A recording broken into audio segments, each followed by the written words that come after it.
Sumérgete en un viaje a través del tiempo y el espacio, donde desentrañamos los enigmas que la historia ha dejado atrás, desde misteriosos eventos y lugares olvidados hasta personajes envueltos en leyendas y secretos prohibidos. Acompaña a Eloy López en Los Misterios de la Historia, donde cada episodio revela un nuevo fragmento del enigma universal.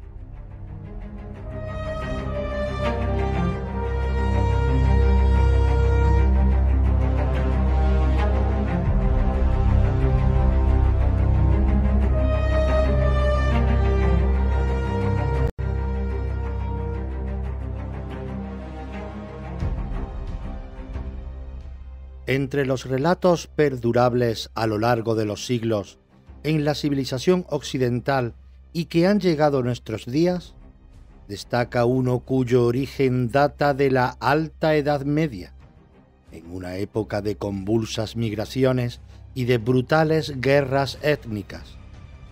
Un relato de héroes y grandes batallas, de un poderoso y magnánimo rey, de fraternidad de nobles caballeros y su cruzada para crear un mundo perfecto. Todos estos elementos han ido creciendo y enriqueciéndose con las aportaciones de trovadores, juglares, escritores, novelistas o guionistas de cine, hasta convertirse en una de las historias más conocidas de la cultura occidental, la leyenda del rey Arturo y sus caballeros de la tabla redonda. Al leer las fantásticas versiones, incluso contradictorias de la historia, surgen las dudas. ¿Existió el rey Arturo? ¿Fue cierta esta leyenda? Escuchas La leyenda del rey Arturo.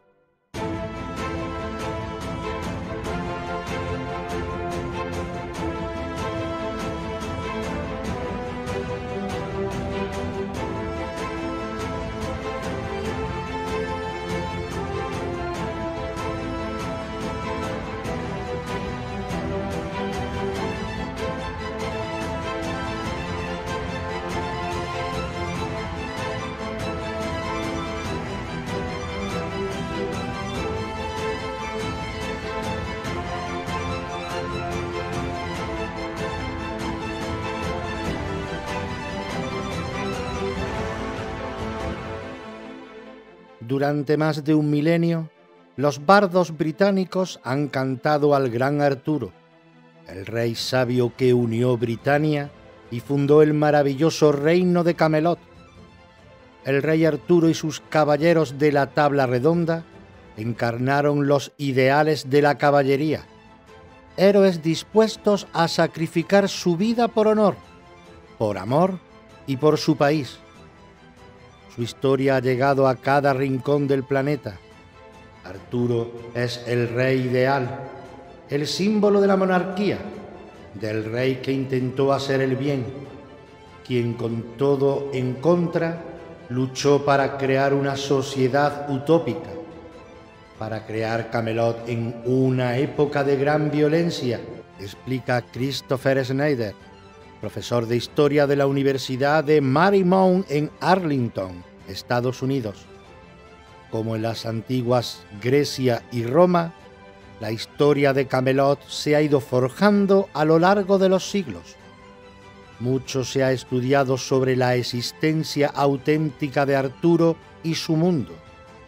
Se han encontrado emplazamientos bretones de mediados del siglo V que se han relacionado con algunos de los lugares que aparecen en las novelas: Camelot, Glastonbury, Avalon. En este entorno de mito, ¿existió realmente un Arturo histórico y real?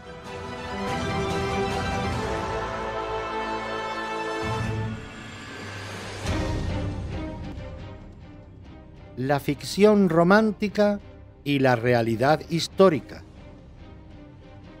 La leyenda de Arturo y sus caballeros tienen todos los ingredientes necesarios de una historia imperecedera: poder, generosidad, intrigas palaciegas, guerreros, nobles valientes, doncellas virtuosas, amistad y traición, hechicería, batallas espectaculares. Todo un microcosmos que refleja las pasiones y los anhelos humanos. Así, más de 1500 años después de que comenzara a forjarse esta leyenda, la historia de Arturo sigue presente. Según los historiadores, hay suficientes pruebas que evidencian que hubo algo de cierto. El problema es que el nombre de Arturo nunca existió, explica Scott Lloyd, autor de Pendragón, los orígenes de Arturo. Eso no significa que no existiera un personaje con ciertas características similares a la leyenda, pero algo pasó a finales del siglo V o principios del VI que ha quedado enterrado bajo el halo de la ficción romántica, explica Brian Walter, miembro de la Asociación de Arqueología Romana. En 1469, Sir Thomas Malory, un empobrecido caballero inglés, escribió la historia del mayor rey de Britania. Su libro Le Mort d'Arthur consagró para siempre la leyenda de Arturo. El relato de Malory comenzaba con una Britania dividida y sin soberano. Los principales rivales estaban al borde de una guerra civil, reclamando la corona del rey Uther Pendragon, quien a su muerte dejó el reino sin un heredero reconocido. Para evitar un derramamiento de sangre y resolver el conflicto, los príncipes se sometieron a una prueba mística. Todos tendrán la oportunidad de extraer la espada del rey, que el mago Merlín hizo aparecer clavada en una piedra con una inscripción que decía: «Quien sacare esta espada de esta roca será el rey legítimo de Inglaterra». Muchos lo intentaron y todos fracasaron. Esto propició que el trono de Inglaterra quedara vacante a la espera de que apareciera quien había sido designado por la providencia como el gobernante. Entonces, un joven se acercó al arma. Ninguno sabía, y él mucho menos, que era el hijo y heredero del monarca. Al conseguir liberar la espada de la piedra, probaba su derecho a ser rey, pero muchos de los caballeros no quisieron reconocer a Arturo como el nuevo soberano hasta que Merlín reveló la historia que había detrás del nacimiento del muchacho, demostrando así que por sus venas corría sangre de los Pendragón y que por tanto era el legítimo heredero al trono de Inglaterra. Y es que Arturo no conoció ni a su padre ni a su madre. Nació del obstinado deseo de un hombre hacia una mujer que no podía ser suya, cuenta Bonnie Werler, especialista en estudios artúricos.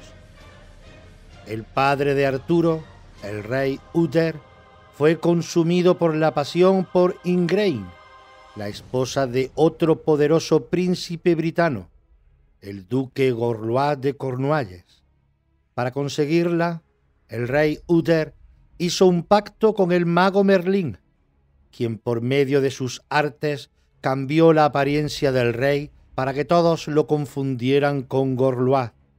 Engañada, Ingrain hizo el amor con quien creía su esposo y concibió un hijo, consecuencia del adulterio que fue entregado a Merlín. Lo bautizaron con el nombre de Arturo y el mago se lo llevó para educarlo lejos de la corte. El libro de Malory cuenta cómo el joven rey Arturo dirigió a sus leales caballeros en una victoriosa cruzada para unir su fragmentado reino. Su fama hizo que muchos caballeros de todos los rincones de la cristiandad llegaran para ponerse a sus órdenes. Su corte se convirtió en una poderosa ciudadela, Camelot. Después se casó con la princesa Ginebra y con la dote de la reina, Arturo recibió una gran mesa redonda. donde reunió a grandes héroes en un círculo de fraternidad. Los caballeros de la tabla redonda iluminaron el mundo con las glorias de sus gestas.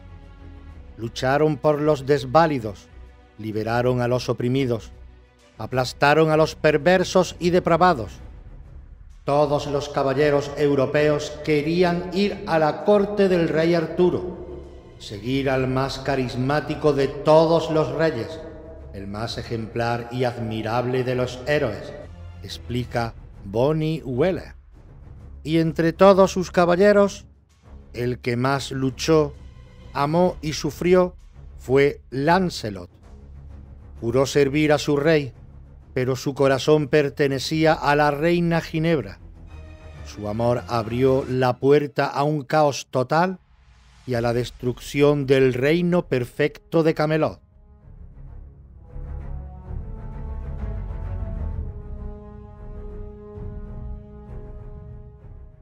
Lujuria y envidia. Según la leyenda, la lujuria había consumido al propio rey.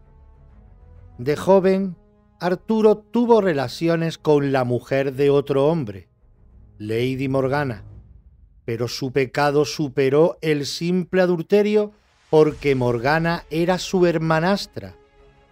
De su incestuosa unión nacería un hijo, el traidor Medrawd o Mordred. Con el tiempo, los malvados planes de Mordred destruirían a Arturo y traerían la desgracia al reino. Todo esto también había sido profetizado por el mago Merlín antes de que finalmente fuera traicionado por su aprendiz Nimue, quien lo encerró en el corazón de la montaña Brain Mirdin. Según el libro de Malory, el fin de Camelot comenzó una trágica noche cuando Ginebra y Lancelot cayeron víctimas de su pasión. Mordred les tendió una trampa y el gran héroe de Camelot tuvo que luchar con sus amigos los caballeros para escapar con vida. Era la traición de un caballero y debía ser castigada con severidad. La propia Ginebra era culpable de la traición. Arturo, con el corazón roto, no tuvo más remedio que condenarla a la hoguera. Cuando se estaba ejecutando la sentencia, Lancelot apareció para rescatar a Ginebra. El rescate de la reina rompió la hermandad de la tabla redonda. En el caos posterior, Mordred reunió un ejército y disputó el trono a su padre, el rey. Comenzó una guerra entre los que apoyaban al viejo rey Arturo y los que defendían los derechos del hijo no reconocido. En una terrible batalla en la fortaleza romana de Camboglanna, la Camlan de las leyendas, situada junto al muro de Adriano, se produjo el enfrentamiento decisivo que devoró a los héroes de Britania. Los grandes caballeros de la tabla redonda murieron. Al final solo quedaba Arturo y Mordred, el rey y su hijo bastardo enfrentados en un duelo a muerte. Heridos ambos mortalmente, el cuerpo de Arturo fue trasladado espiritualmente por mar hasta llegar a la isla de Avalon, donde dormiría en el tiempo, ni vivo ni muerto, hasta que Britania volviera a necesitarlo de nuevo. Así terminaba la leyenda de Arturo contada por Sir Thomas Malory a finales del siglo XV. El libro de Malory está basado en una historia milenaria que se remonta a la Britania del siglo V, pero en los primeros documentos a Arturo no lo llamaban rey. Hasta los siglos XII y XIII no hacían mención de ninguna tabla redonda ni de Camelot. A medida que nos remontamos en la historia, la figura de Arturo se hace menos importante, más insignificante. Si seguimos hacia atrás, llegamos a un momento en que la primera fuente que disponemos ni siquiera lo menciona. Indica el escritor e historiador Scott Lloyd. Para Jeremy Adams, profesor de historia de la Universidad Metodista, la gente del siglo XII creía que había existido y que seguía ejerciendo algún tipo de influencia política, pero los historiadores tenemos bastantes dificultades en descubrir la procedencia de este rey Arturo. En lo que todos los eruditos coinciden es en que la historia del rey Arturo no es el relato de un solo hombre o de un solo momento histórico. Descubrir la verdad tras la leyenda requiere una búsqueda en el tiempo para entender cómo el gran símbolo del pueblo britano se creó y creció a lo largo de cientos de años.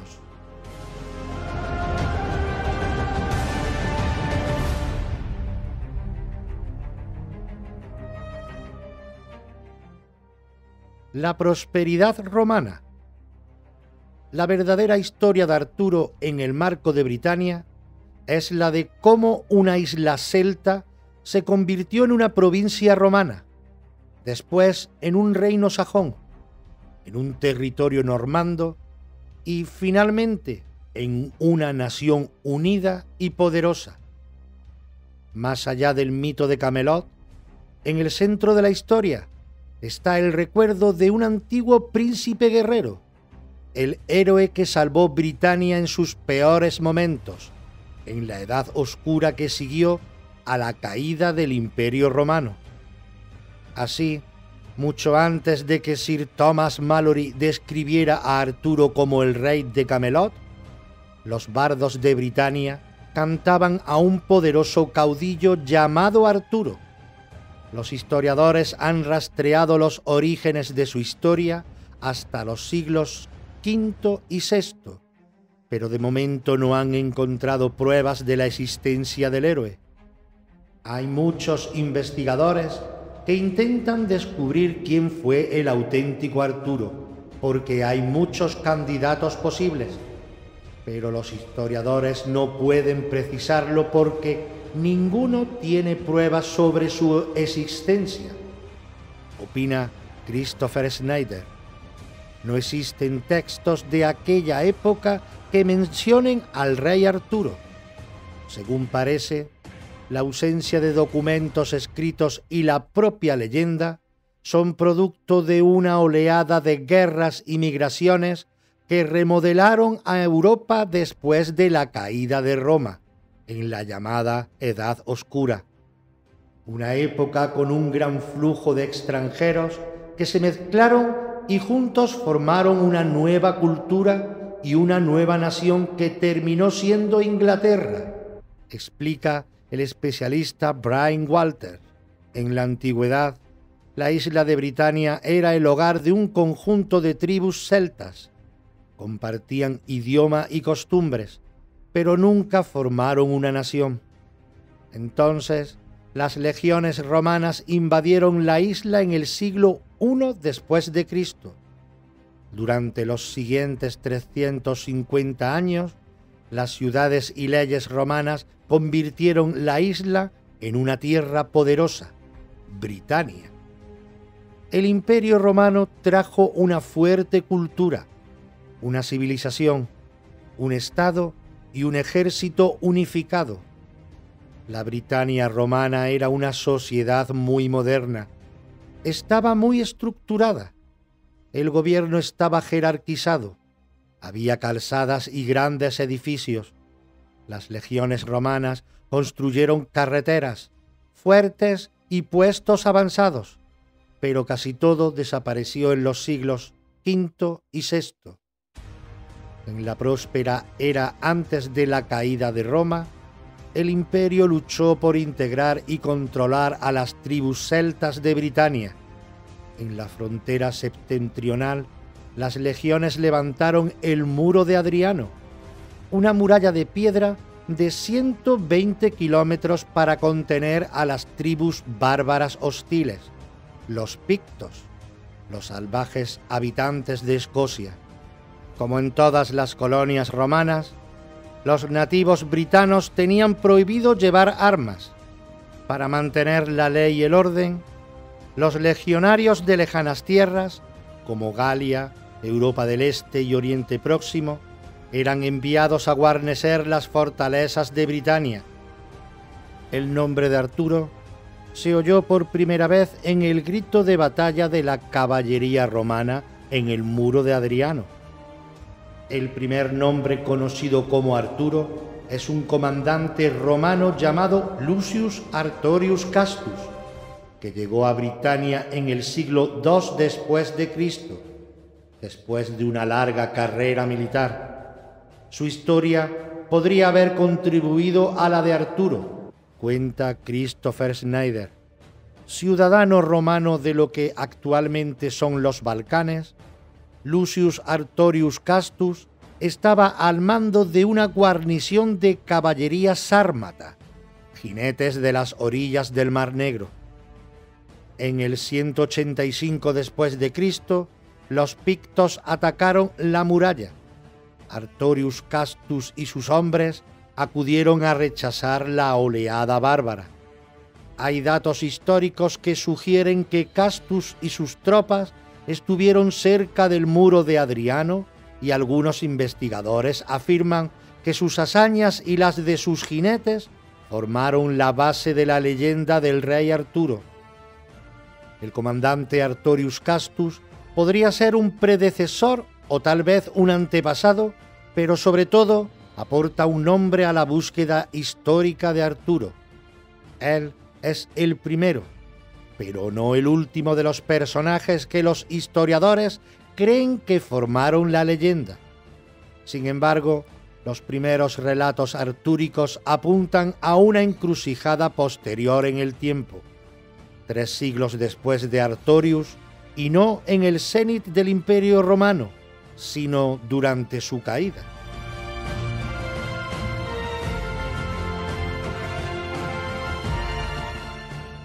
El anhelo por la llegada de un héroe salvador.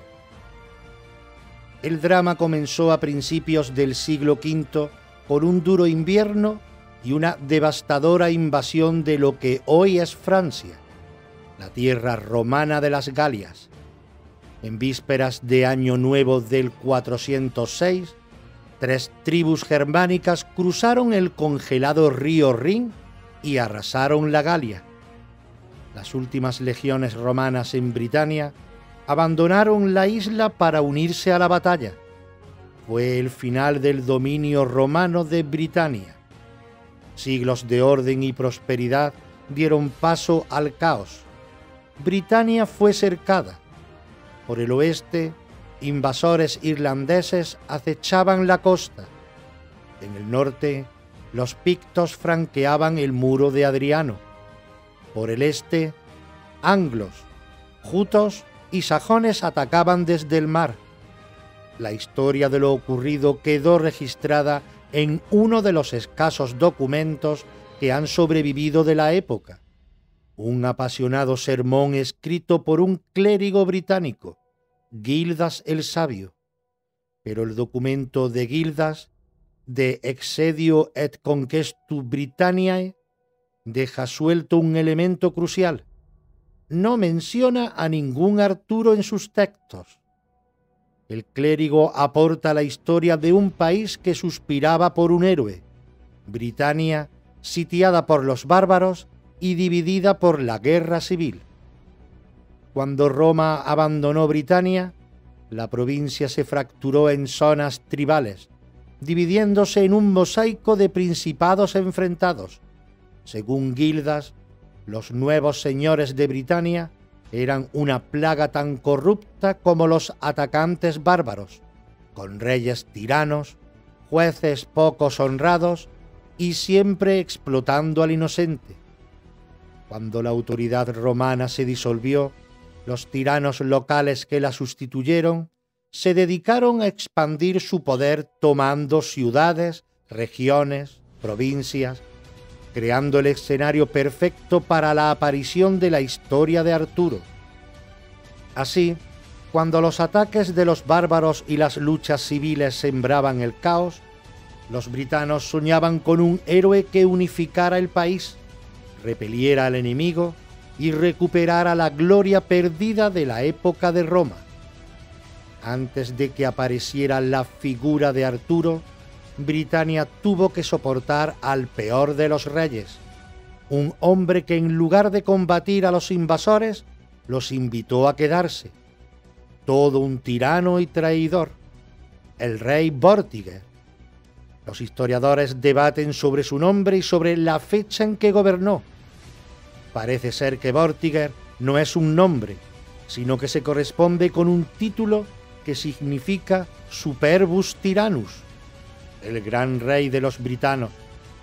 Era un hombre muy poderoso, capaz de reunir un consejo para tomar una decisión para la defensa de Britania. Sin embargo, en la leyenda, Vortiger se convirtió en una persona despreciable, en un terrible y detestable tirano. Todos los expertos coinciden en que fue un poderoso terrateniente que se hizo con la poca autoridad que quedó en la Britania central del siglo V, tras la caída del Imperio Romano. Vortiger permitió a los mercenarios sajones establecerse en las tierras del reino, usándolos como un ejército particular para reprimir cualquier tipo de levantamiento en su contra y para defender Britania de una oleada de ataques bárbaros. Su gobierno supuso un ciclo de acontecimientos que terminó con la llegada de Arturo. Según Gildas el Sabio, decidió contar con el peor enemigo de Britania como ejército privado, los sajones.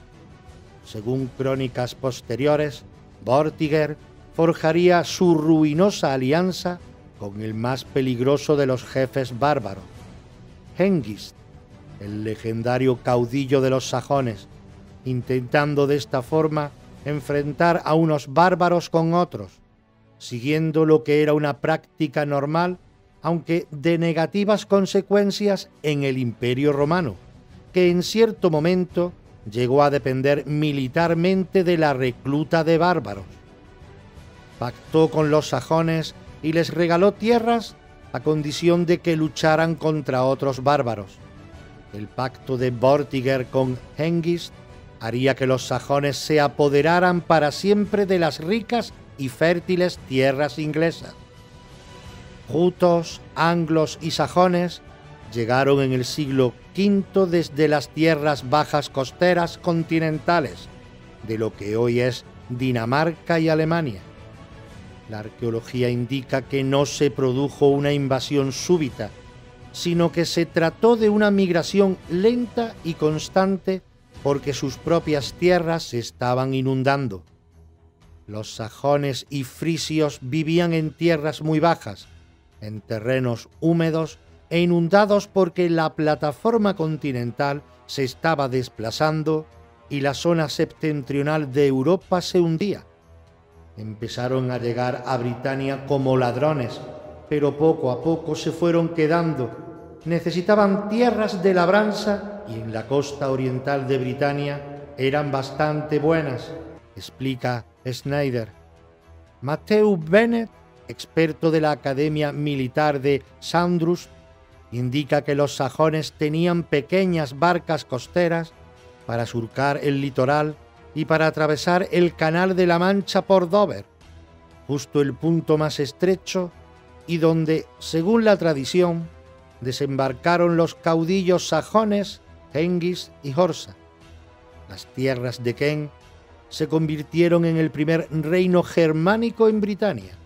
El pacto de los sajones de servir como mercenarios al rey Vortiger desembocó en una serie de guerras étnicas, una lucha épica que reclamaba la presencia de un líder para rescatar a los britanos, vencer al usurpador y expulsar a los invasores sajones de su territorio, el legendario rey Arturo.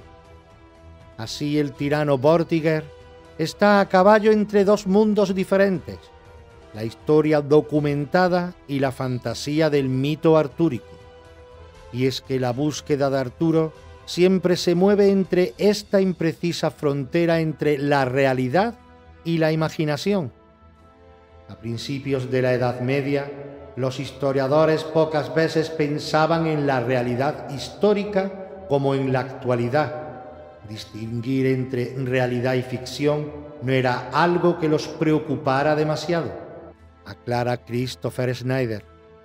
Cientos de años después, un personaje cargado de misterio y llamado Nennius escribió en Gales, entre el 796 y 830, una historia repleta de mitos sobre los britanos, la Historia Britonum, en la que se hace la primera mención escrita de Arturo. Según Nennius, el trato de Vortiger con los sajones fue un acuerdo desleal alimentado por la lujuria. Vortiger se volvió loco de deseo por la hija de Hengist, el jefe de los mercenarios, la bella y pagana Rowena. El relato de Nennius afirma que el caudillo sajón Hengist vendió a su hija a Vortiger por el precio del reino inglés. Tras el trato, el rey yació con la reina. Con la bendición de Vortiger, Hengist reunió 40 barcos de guerreros y tomó Kent, las tierras de labranza más ricas de Britania. Esta melodramática historia no fue escrita hasta 300 años después de la muerte de Vortiger. La historia de Gildas resulta más real. Cuando los sajones fueron empleados por los británicos como mercenarios, recibieron tierras y provisiones por sus servicios, pero no se conformaron con ello y se rebelaron para conseguir más tierras. Entonces, estos se vieron obligados a dejar sus tierras a medida que los sajones extendían sus asentamientos. Relatos legendarios cuentan que los refugiados britanos, enfurecidos por la expansión sajona, volvieron su ira contra el tirano Vortiger. Un ejército de britanos sitió su fortaleza y algunos relatos afirman que le prendieron fuego, pero según Nennius, el castigo llegó del cielo y Vortiger pereció de forma miserable.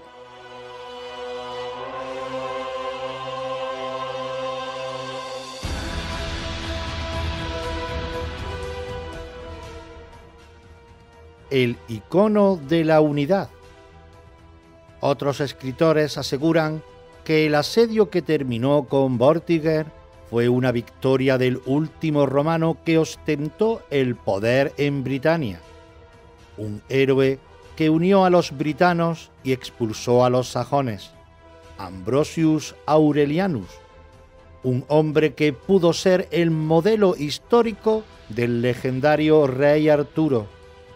En la leyenda, el rey Arturo es coronado tras pasar una prueba mística.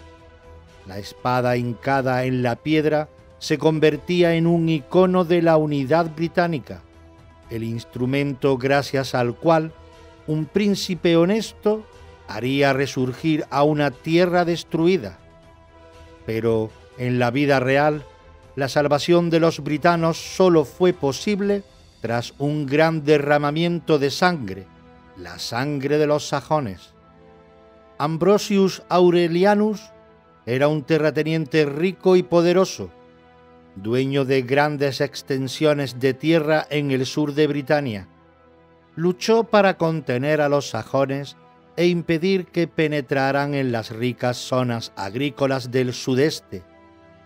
Ambrosius es una de las últimas figuras documentadas de la Britania posromana. Su historia abre una puerta a la época de Arturo y las guerras sajonas. Hasta mediados del siglo V, los anglosajones estuvieron confinados en pequeños asentamientos en la costa. Poco a poco se fueron recibiendo más colonos y las fronteras se fueron ampliando. A principios del siglo VI, las tribus germánicas eran dueñas de vastos territorios en toda la isla. En el año 449, la germanización en la Baja Britania era tan elevada que la toma del poder se hizo inevitable, explica el historiador Jeremy Adams. los caudillos britanos no suponían una amenaza. En lugar de unirse para luchar contra los invasores, los principales rivales se enfrentaron unos a otros. Los britanos solo podían soñar con un héroe que llegara en su defensa. Desesperados e incapaces de frenar la matanza, la leyenda dice que los caudillos britanos se reunieron con los sajones para hablar de paz. En la ficción, el círculo de Stonehenge marcó el lugar del encuentro. Aunque estas piedras llevaban en pie miles de años antes de la época artúrica, la leyenda dice que Stonehenge fue erigido en el siglo V para marcar el gran acto de traición de las guerras sajonas. La historia afirma que caudillos britanos y sajones accedieron a deponer las armas y hablar de paz. Todos acordaron ir desarmados, pero los sajones aprovecharon el momento para matar a los caudillos britanos, explica Adams. Según el escritor y clérigo del siglo XII Geoffrey de Monmouth, los sajones asesinaron a un total de 460 varones y cónsules en la que se denominó Matanza de los Ancianos, en cuya memoria se levantó el anillo gigante de piedra.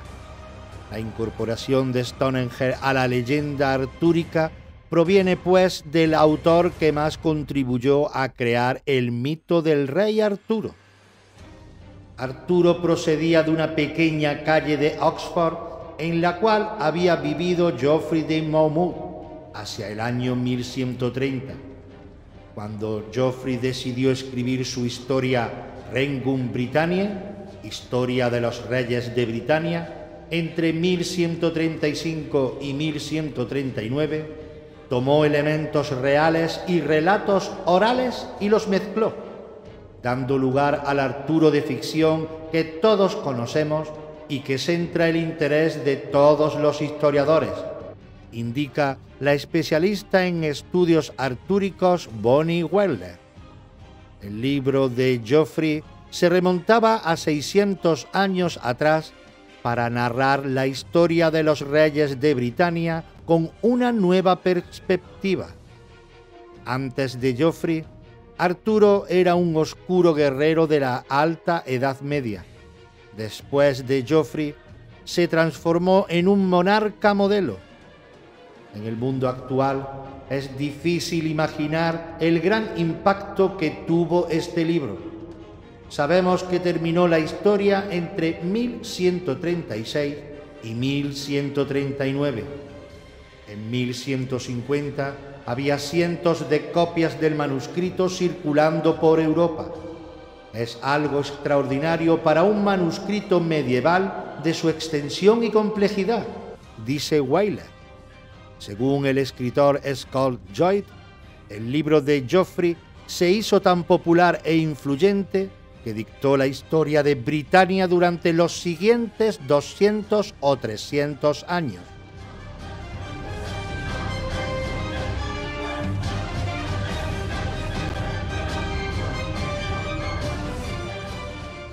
Primeras referencias literarias.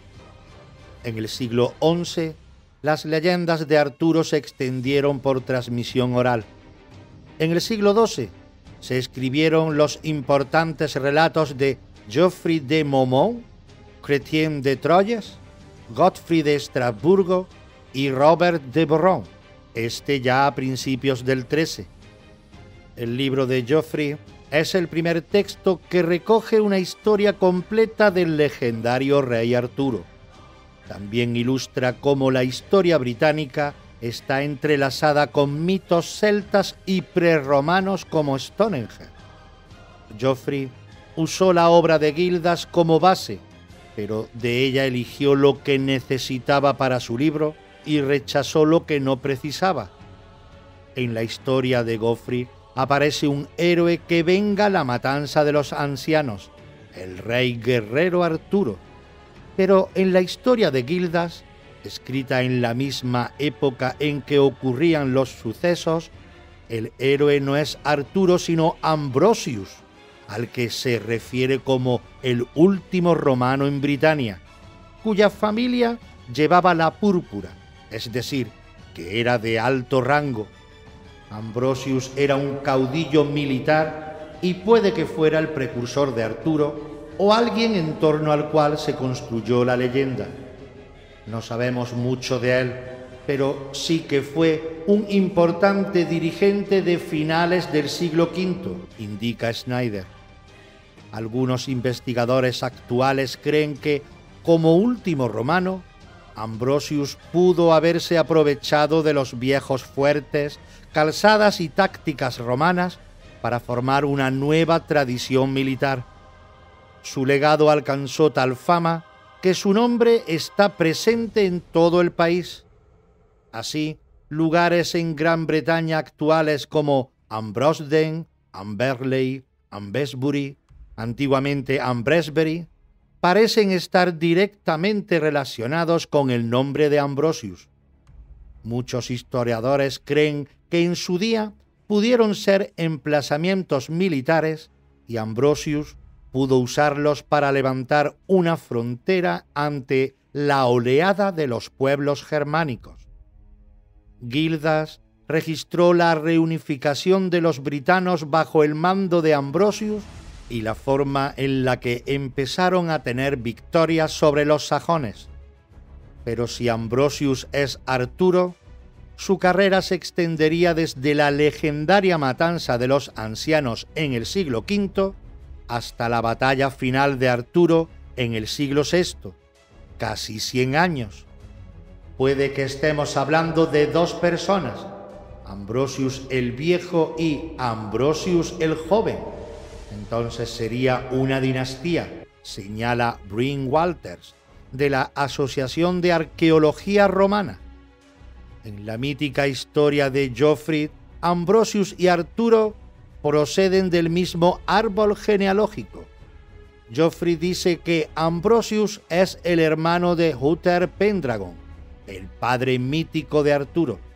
En algún momento del siglo VI, el poder de Ambrosius tuvo que pasar a un hombre más joven. ¿Sería el misterioso Arturo el heredero de Ambrosius Aurelianus? No puedo afirmarlo, pero existe la posibilidad de que sea así, añade Walters.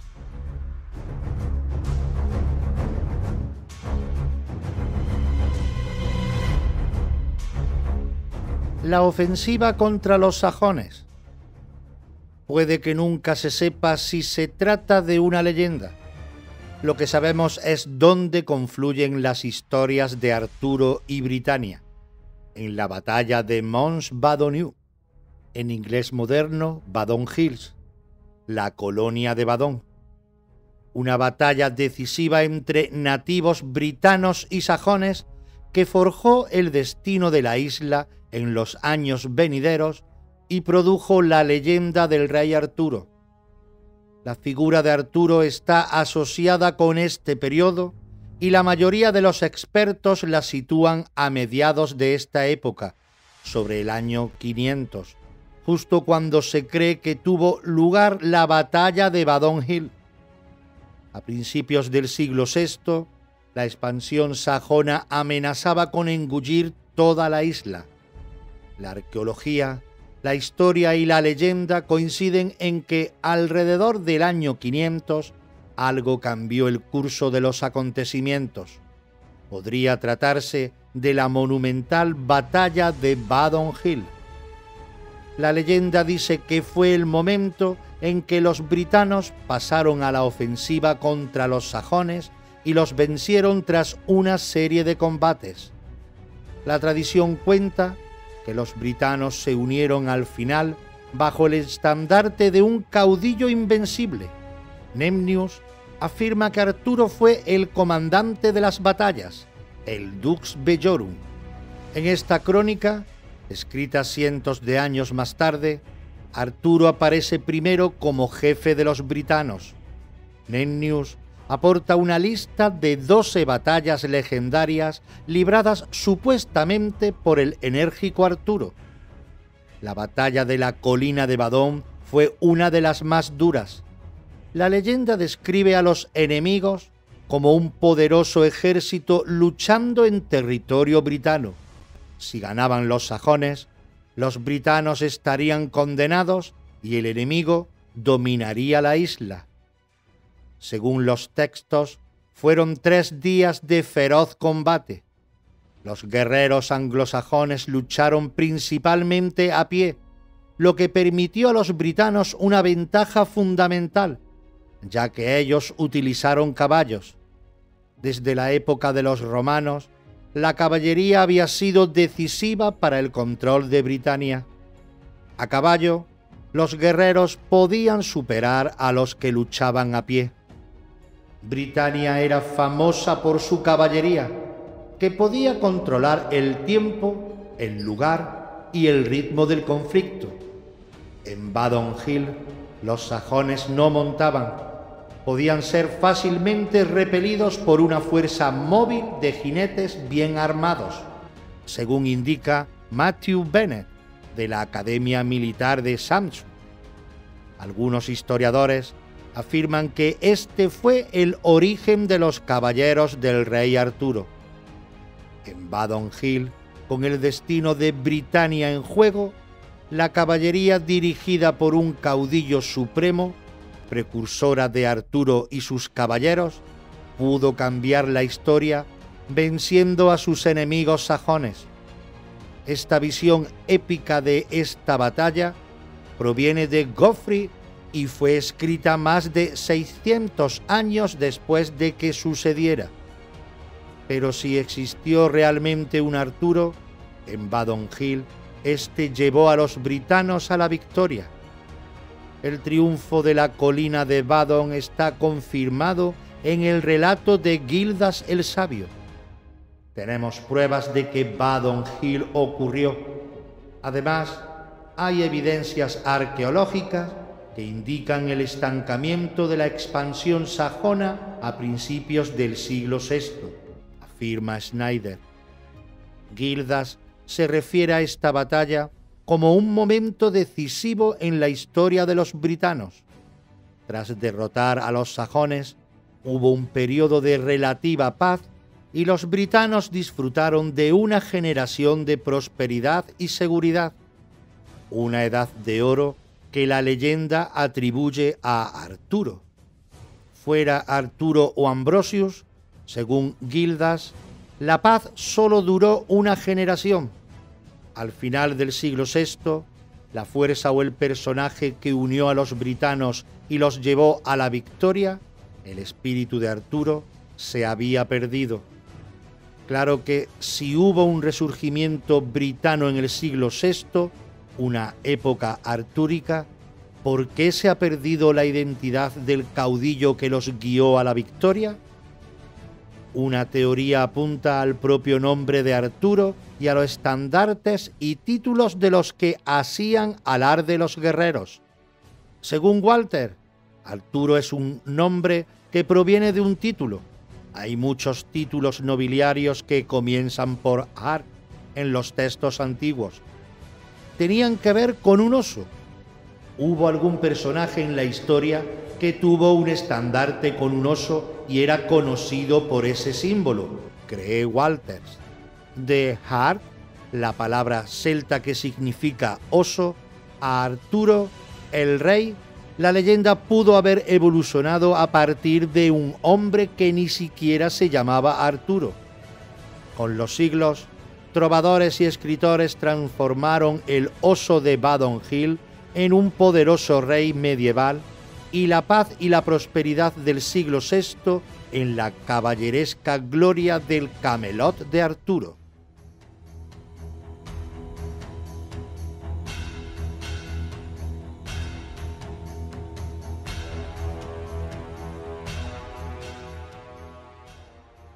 La creencia del mito. La leyenda y la literatura sobre Arturo evolucionaron juntas.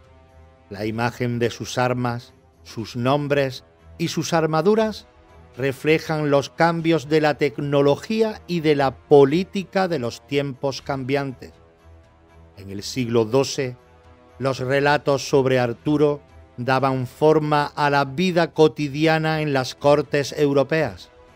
Un rey mítico y sus legendarios caballeros se convirtieron en los modelos dominantes de la época, símbolos de una época caballeresca, el rey Arturo y sus caballeros de la tabla redonda.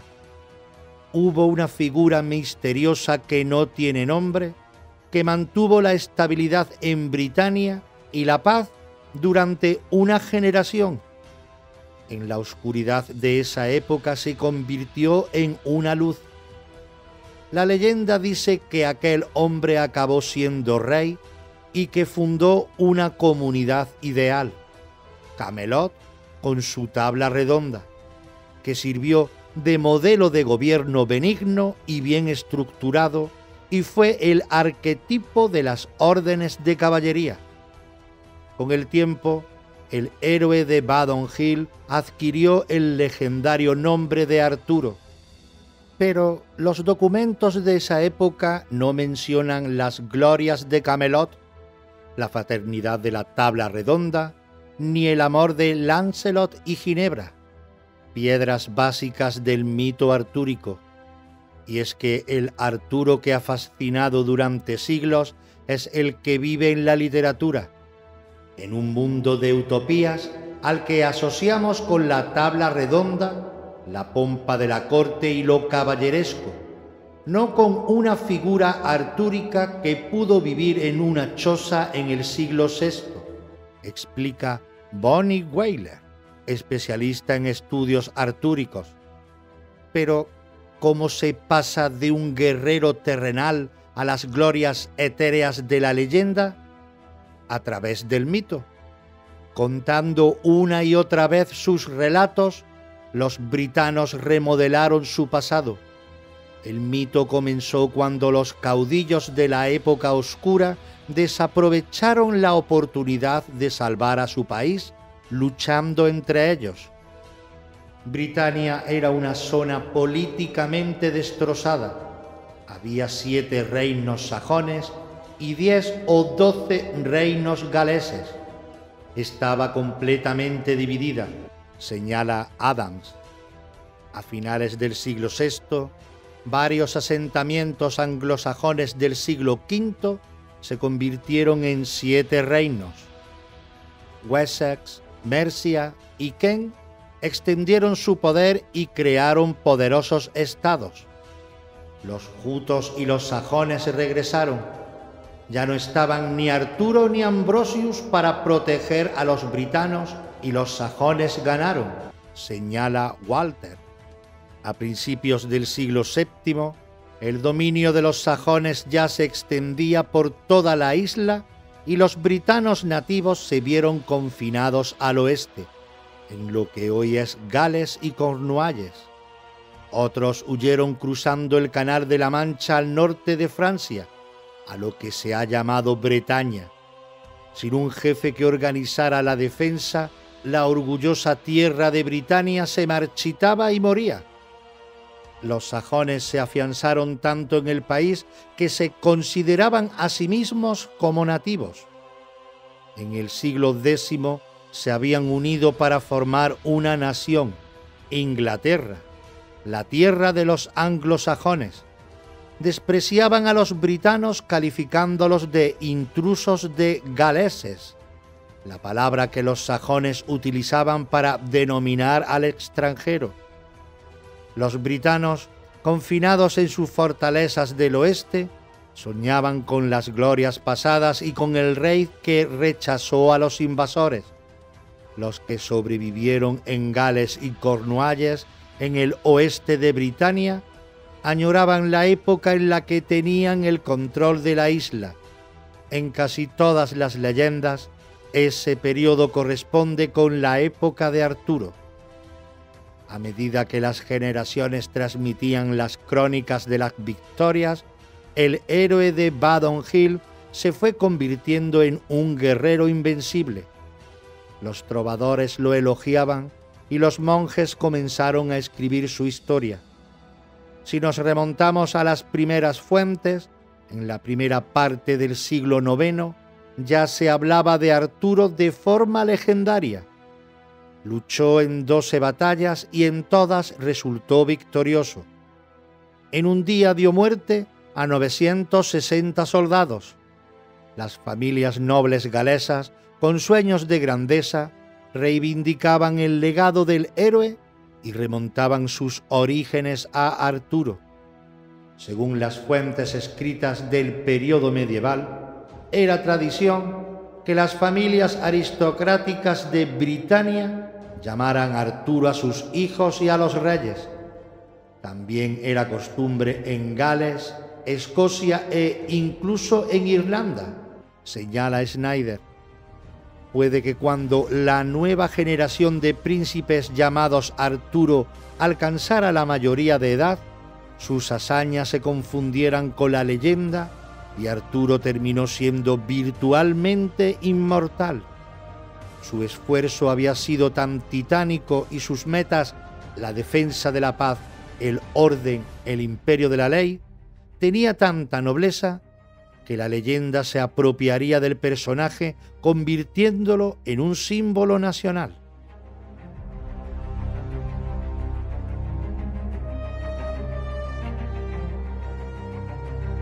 La sombra en Francia. La búsqueda de Arturo de Camelot y de la Tabla Redonda nos transporta a muchas épocas y lugares, a sangrientas batallas en Badon Hill, a fortalezas inglesas en Gales y Cornualles, incluso al otro lado del Canal de la Mancha, en las tierras de Francia, donde los britanos en el exilio eran llamados bretones. Los britanos que se vieron obligados a exiliarse en la costa de Francia, en la región de Bretaña, se aferraron al legado de su patria. Sus canciones sobre Arturo se fundieron con una nueva y poderosa cultura y tradición militar.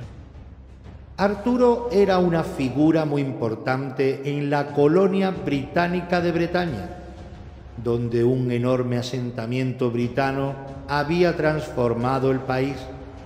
Los gobernantes de Bretaña, en lugar de dividirse como los celtas, formaron un reino de gente que hablaba celta y francés romance. Era una Bretaña más grande, porque incluía además la mitad de lo que hoy es Normandía, explica Jeremy Adams, de la Universidad Metodista. Pasaron los siglos. En la costa de Francia comenzó a surgir una gran fuerza militar, mezcla de celtas y francos, hijos de caudillos vikingos y de los britanos exiliados, los normandos. En el año 1066, el duque normando Guillermo puso sus miras en las riquezas de la Inglaterra sajona, al otro lado del canal. Sus tropas se dirigieron a Britania cantando a un príncipe que había humillado a los sajones 500 años antes. Y la leyenda de Arturo volvió a casa. En tierras separadas, bretones y britanos alimentaban recuerdos de un mismo héroe. Con el tiempo se convirtieron en relatos de gloria de un rey llamado Arturo y sus caballeros. Así, los mitos de diverso origen se fusionaban en la historia artúrica, y cada escritor añadía algo nuevo, modificándola y contándola de una forma diferente. Arturo es un personaje importante en la literatura bretona. Durante mucho tiempo se ha defendido que toda la tradición artúrica de la Edad Media es el resultado de la poesía bretona, dice Adams. 5 siglos después de la batalla de Badon Hill y 4 después de que los sajones se hicieran con el poder, la historia de Arturo y la de Britania llegaban a un momento clave: la conquista de la isla por los normandos, que cruzaron el Canal de la Mancha en el año 1066. La fuerza invasora era una alianza entre el duque de Normandía, Guillermo el Conquistador con sus caballeros y su leal flanco izquierdo, los bretones. En la batalla de Hastings, el 14 de octubre de 1066, destruyeron a los sajones y tomaron la corona de Inglaterra. El ejército bretón, cuenta Adams, estaba mandado por un tal Arturo. Los bretones se unieron a los normandos en un acto de venganza. Las canciones bretonas sobre Arturo, llevadas desde Francia, comenzaron a fundirse con el mito de Arturo proveniente de Cornualles y Gales. Para reforzar su reino, los nuevos caudillos ingleses representaron a los sajones como ocupantes peligrosos. El legado de Arturo fue la propaganda perfecta. El narrador de la conquista normanda, el escritor, erudito y clérigo del siglo XII, Geoffrey de Monmouth, fusionó folclore galés con fábulas francesas para reinventar a un rey Arturo justo. El héroe de Geoffrey estaba hecho a medida del nuevo orden de Inglaterra. Según Adams, los orígenes de Geoffrey no están claros, pero parece que su familia podía ser bretona y galesa. Para él, la tradición artúrica era un método de enfrentarse a la resistencia sajona. Su propósito era fortalecer el poder normando, afirma Adams.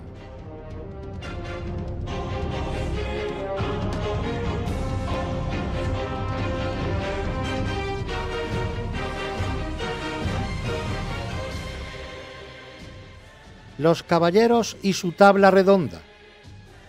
En la época posterior a la conquista normanda, los relatos sobre el rey Arturo se extendieron por todas las cortes europeas. Los trovadores de los siglos XII al XV transformaron el antiguo guerrero britano en un monarca medieval. Sus jinetes del siglo VI se convirtieron en caballeros, iconos de un nuevo modo de comportamiento, la caballería. La evolución de la historia heroica de Arturo reflejaba siglos de cambiantes modelos sociales. La imagen de sus leales caballeros, sus ropajes y formas de luchar representan la historia de la carrera de armamentos de la Edad Media. En el siglo XV, la cota de malla dio paso a elaboradas armaduras metálicas. Los caballeros con su brillante coraza, icono artúrico de los caballeros, proceden de esta era. Eran guerreros especializados que comenzaban a entrenarse a partir de los 7 años, que dominaban todas las armas y aprendían a usar lanzas, escudos y caballos. El entrenamiento y el combate culminaban en la aventura artúrica por excelencia, 2 hombres enfrentándose en la justa o torneo. Era sobre todo un espectáculo. La idea era que la gente viera cómo deportistas bien entrenados intentaban derribar de su montura a su adversario. Era una técnica muy difícil. Los cronistas dieron forma a los legendarios compañeros de Arturo para reflejar el mundo real de los caballeros de la época. Los verdaderos caballeros de las cortes comenzaron a copiar lo descrito en la literatura y a imitar al arte.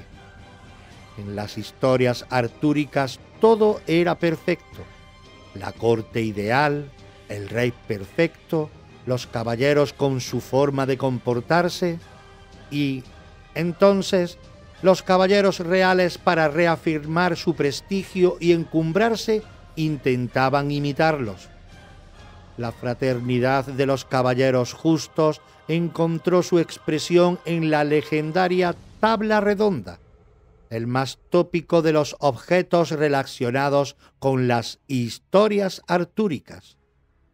Se trataba de una mesa hecha para que ninguno de sus miembros estuviera en un lugar de presidencia. Aunque Arturo era el rey, todos los caballeros tenían voz y podían ser escuchados.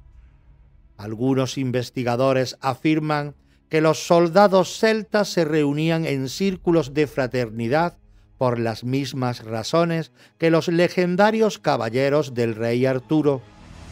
Pero la gran mesa de madera del mito es pura ficción, creación de poetas franceses después de que el Arturo de Geoffrey triunfara en toda Europa.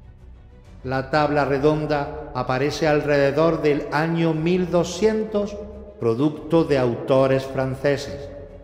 No sabemos exactamente en qué se inspiraron, probablemente en los relatos de los trovadores de la Edad Media, que llevaban en su repertorio historias sobre reuniones de guerreros que dieron lugar al mito de los caballeros, indica Snyder. Muchos expertos comparten la teoría de que el ciclo del rey Arturo se componen de curiosas historias con las que los trovadores agradaban a las gentes de esa oscura y triste época y que con frecuencia se transmitían leyendas cuyo significado simbólico desconocían, añadiendo pasajes de su propia cosecha. Los relatos del siglo artúrico de origen pagano fueron cristianizados por clérigos de la época para educar al pueblo y a los nobles. Las creencias ajenas al cristianismo se convirtieron en santos cristianos, los druidas en sacerdotes, los guerreros en caballeros cruzados en el Santo Grial. En el mito, la tabla redonda actúa como un imán reuniendo a héroes e historias de todas las tierras. La leyenda siguió creciendo en los siglos XII y XIII y empezaron a aparecer nuevos personajes. El núcleo de la tabla redonda se construyó sobre tres antiguos nombres galeses: Cai, Bedgree y Walchamay. Cai, un pícaro soldado en el mito galés, se convirtió en Sir Cai, el legendario hermano adoptivo de Arturo. Bedgree, un espadachín, terminó siendo Sir Bedivere, portador de la espada del rey. El mejor amigo de Arturo, Walchamay, se convirtió en el temerario sobrino de Arturo, Sir Gawain. Mientras se confundían siglos de historias francesas e inglesas, apareció un híbrido de personajes que convirtieron la leyenda de Arturo en una tragedia épica. La prometida de Arturo, Gwen Umara, en la tradición galesa, se convirtió en la hermosa pero infiel reina Ginebra. Y de Francia llegó el gran caballero de toda la recreación artúrica, el querido amigo de Arturo y torturado rival, el amante de la reina, Lancelot del Lago. Finalmente apareció Mordred, el más complejo de los compañeros galeses de Arturo, camarada, sobrino, traidor, hijo y heredero. Al final se trata de la historia de una familia desmembrada, de unos amigos enemistados. Al final se trata de la historia de una familia desmembrada, de unos amigos enemistados, de Gawain contra Lancelot, de Mordred, conspirador para destruir a Arturo, explica Weiler.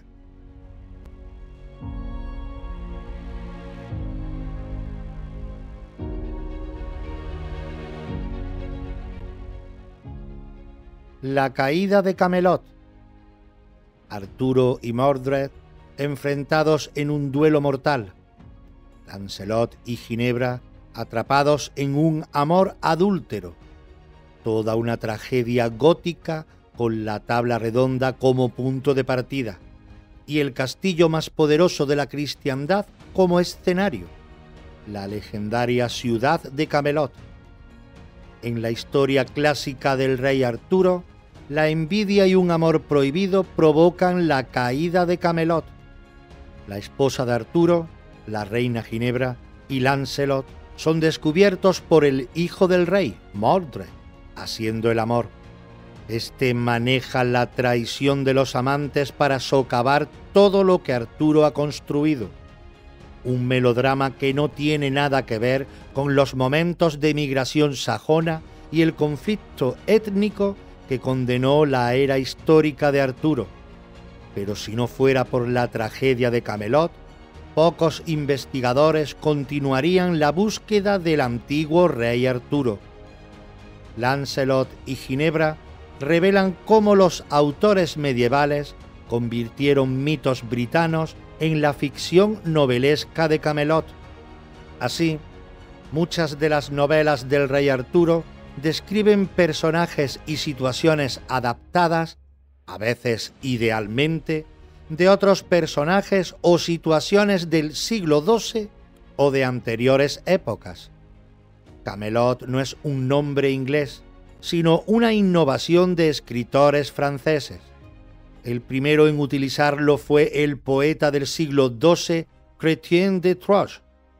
Hubo escritores que escucharon canciones y mitos recitados por los trovadores y los incorporaron a sus cuidadas y refinadas obras, indica Snyder.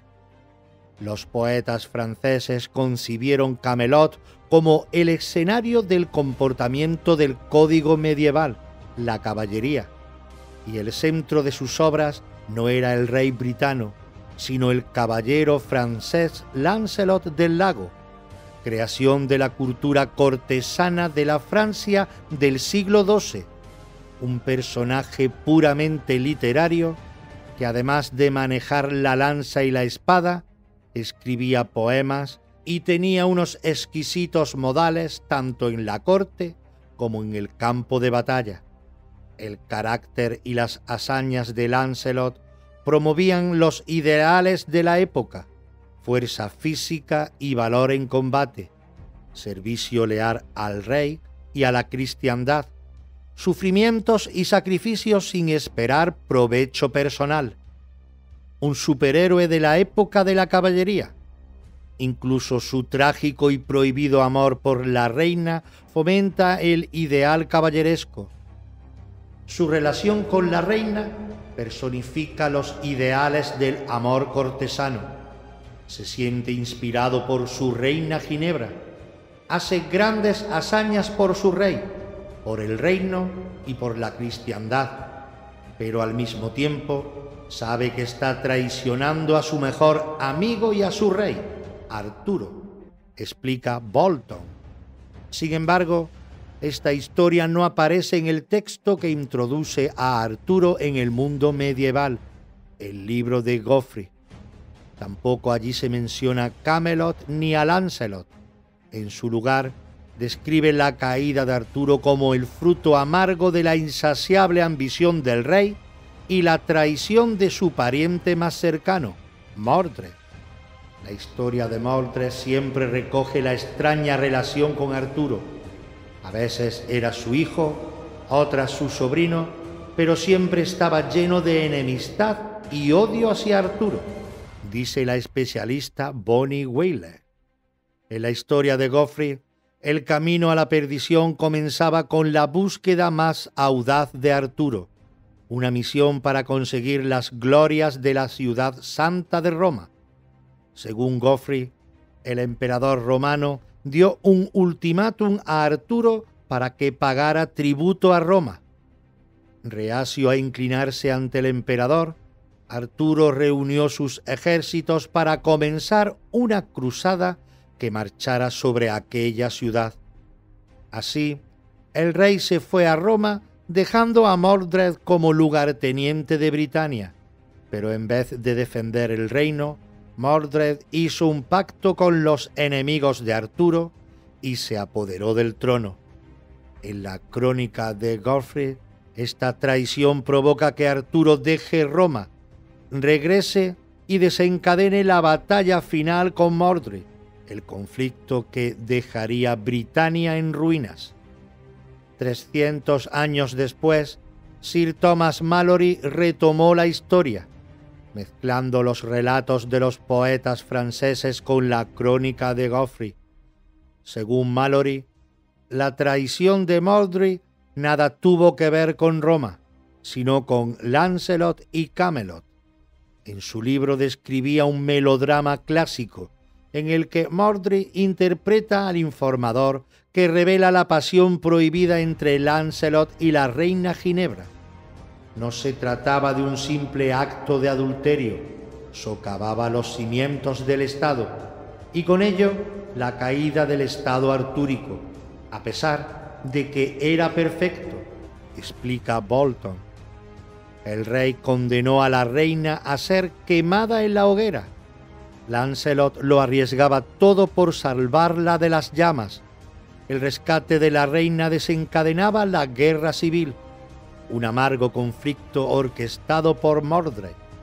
La tabla redonda y Camelot estaban condenados. En Camlan, según la leyenda, hace 1500 años, el rey de Britania libró su última batalla, pero a diferencia de la batalla de Badon Hill, no hay rastros en la historia de lo que ocurrió en Camlan. Solo aparece 300 años después en una línea de una crónica galesa. En Annales Cambria se cita que el conflicto de Camlan, en el que murieron Arturo y Medred, provocó la devastación de Britania. En Annales Cambria, explica Adams, se dan las fechas de las batallas de Badon y Camlan, pero el texto nos induce a interpretar a Arturo y a Medred como amigos y no como enemigos. No nos da una interpretación clara. Esta vaga y confusa referencia se convertiría con los siglos en una mítica fábula sobre el bien y el mal.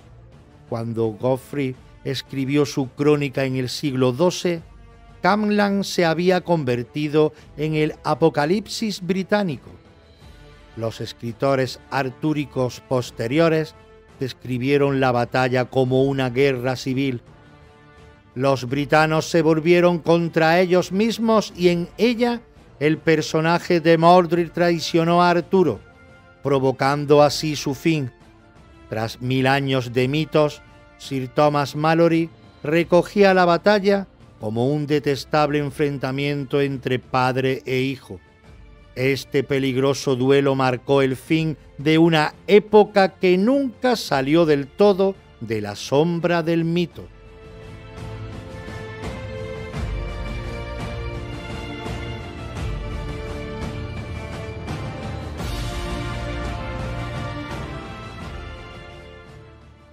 El rey inmortal. El Arturo que conocemos hoy, basado en el cuento tejido por Malory en el siglo XV, fue escrito en el tramo final de la era medieval, en un país devastado por la guerra civil y acosado por los cambios. Malory escribió en una época con grandes fracturas en Inglaterra, con disputas entre la realeza, como la Guerra de las Dos Rosas, donde se disputaba quién iba a ser el rey de Inglaterra. El Arturo de la historia de Malory es un hombre que puede curar las heridas de la fractura, pero que al final es destruido por ellas, indica Bonnie Wheeler. A finales del siglo XV, las dos casas de Lancaster y York dividieron Inglaterra en la Guerra de las Dos Rosas, una lucha por la corona que duró 20 años. En pleno baño de sangre, Thomas Malory reunió todas las versiones del mito de Arturo en un relato épico. El libro de Malory se convirtió en el epitafio de una era, una elegía para llorar el final de la Edad de Oro de la caballería. La realidad es que en esa época la guerra incluía armas de fuego que supusieron el final de la caballería. Los caballeros perdieron sus características y su estatus social en el campo de batalla frente a los nuevos soldados con arcabuz. Sin embargo, en el relato de Sir Thomas, la edad de oro de los caballeros termina con la batalla entre Arturo y Mordred, padre e hijo, rey y heredero, malgastan su vida y el destino de la nación en una contienda familiar. Claro que en el mito el rey no muere y sigue esperando en la isla de Avalon hasta su regreso, cuando Britania vuelva a necesitar a su rey. El mito proviene directamente de las Valquirias. El Valhalla es la misma historia y la isla de Avalon es como el jardín de Alá, el Valhalla o el paraíso, dice Brian Walters.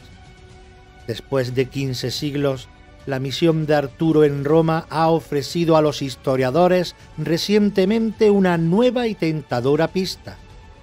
Un nuevo modelo de Arturo que ha aparecido en los últimos años a partir de estudios de las crónicas romanas. Hay un rey británico, bien documentado, que hizo ciertas cosas atribuidas a Arturo, como llevar un ejército al continente. Vivió en el mismo periodo. En mi opinión, podría ser el Arturo original tanto como cualquier otro, indica Geoffrey Asse, miembro del Comité de Investigación de Camelot. A finales del siglo V, según estos documentos romanos, representantes del Imperio Romano solicitaron a los britanos ayuda frente al ataque de los bárbaros. Un rey llamado Riodamus acudió a la llamada de Roma y con 12.000 hombres cruzó el mar. La carrera militar de Riodamus en el continente ha hecho pensar a muchos investigadores que Geoffrey de Monmouth puede utilizarlo como modelo para la descripción de su Arturo y que, según contó, viajó de Britania al continente, afirma el historiador Christopher Snyder. Riodamus luchó por Roma, pero a diferencia del poderoso Arturo de Geoffrey, este histórico rey de los britanos no regresó a su patria. Las crónicas sugieren que Riodamus murió camino de una ciudad llamada Avalon. Al final, la búsqueda siempre acaba en retazos de la historia. Tenemos muchas fuentes, pero no nos aportan suficiente información. No nos dan suficientes fechas para continuar. No estamos seguros de dónde y cuándo ocurrió, afirma el escritor Scott Joy. Los hilos de la historia artúrica se han entrelazado a partir de innumerables fuentes, desde la tradición celta hasta las glorias de Roma, pasando por las odas de la Edad Media y la llegada de los sajones, a la conquista normanda y a la Guerra de las Dos Rosas. Pero la búsqueda de un único personaje histórico en la base de la leyenda resulta confusa. La primera posibilidad es que nunca existiera un personaje como Arturo.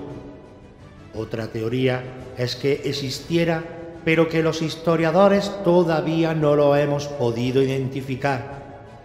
Y la tercera hipótesis es que Arturo fuera una figura compuesta con elementos de personajes históricos y legendarios.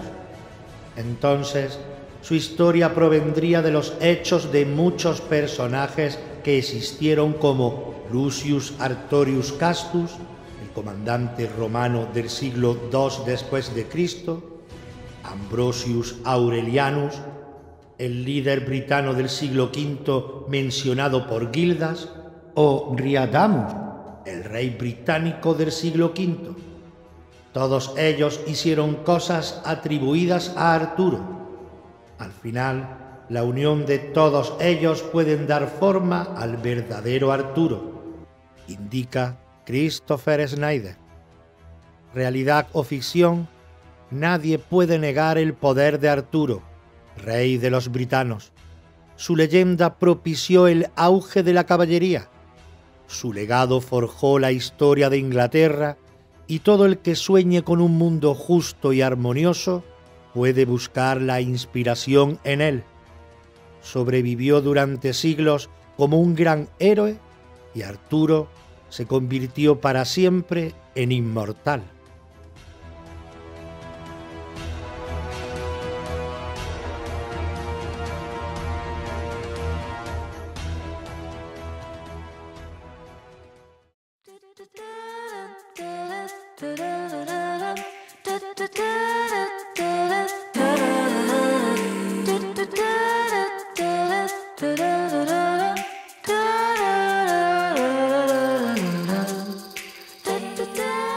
Gracias por acompañarnos en este viaje a través de los misterios de la historia. Esperamos haber despertado tu curiosidad y haber aportado nuevas perspectivas sobre los enigmas del pasado. No olvides que cada episodio es una pieza más en el vasto rompecabezas de nuestro legado humano. Soy Eloy López y te espero en el próximo episodio de Los Misterios de la Historia, donde continuaremos explorando los secretos que el tiempo ha guardado. ¿Que dónde? Aquí, en Radio Sintonía, en el 106.9 de tu dial de FM y por ende en la onda local de Andalucía. También nos podéis escuchar en Spotify y Amazon Music. Hasta la próxima.